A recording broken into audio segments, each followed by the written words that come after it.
The cross wasn't the end. It was the beginning to the world watching that day. The cross looked like failure, blood, mockery, a crown of thorns instead of glory. To the disciples, it felt like the end. Their teacher, their hope, breathing his last on a Roman tree. They scattered, they mourned, they questioned everything. Was he really the one?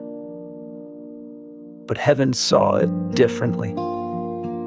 Because that rugged cross that looked like death was actually the door to life. The whip, the nails, the silence, they weren't defeat. They were the crescendo of a rescue plan spoken before time began. Jesus didn't lose, he gave. He laid down his life willingly. And in that surrender, he disarmed sin's power. Colossians 2:15 says, he disarmed the rulers and authorities and put them to open shame by triumphing over them in the cross.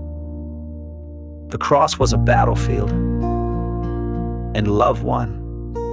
Let's go back to that moment on Calvary. As the sky darkened and the ground trembled, Jesus cried out, "It is finished." Not he was finished, but the curse, the striving, the separation, finished.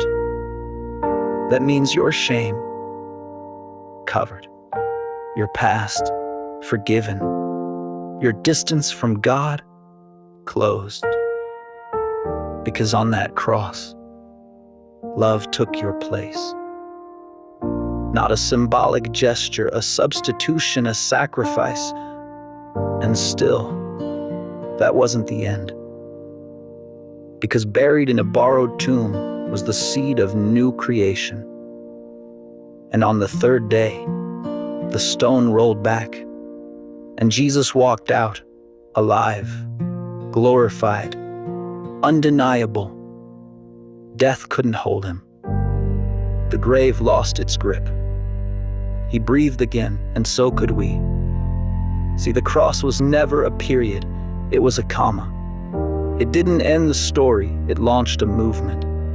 One where the broken are healed, the lost are found, the sinner is called saint.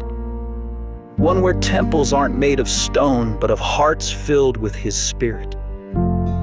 And because of the cross, you can walk free, you can love deeply, you can rise again, even from your lowest place. The cross wasn't just for then, it's for now.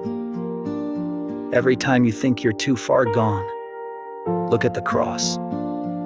Every time shame whispers you're not worthy, look at the cross. Because on that wood, your name was known, your worth was declared, and your debt paid in full. But don't stop at the cross, because the empty tomb is part of the story too. He rose, he reigns, he restores. The cross was not the end. It was the beginning of mercy flowing like rivers, of chains breaking in silence, of a church rising in power and grace. So don't live like it's Friday, when Sunday already came. Live like it's finished. Walk like you're forgiven. Love like you've been resurrected. Because the cross wasn't the end. It was the beginning of your new life. If this spoke to your heart, drop a comment. The cross changed everything.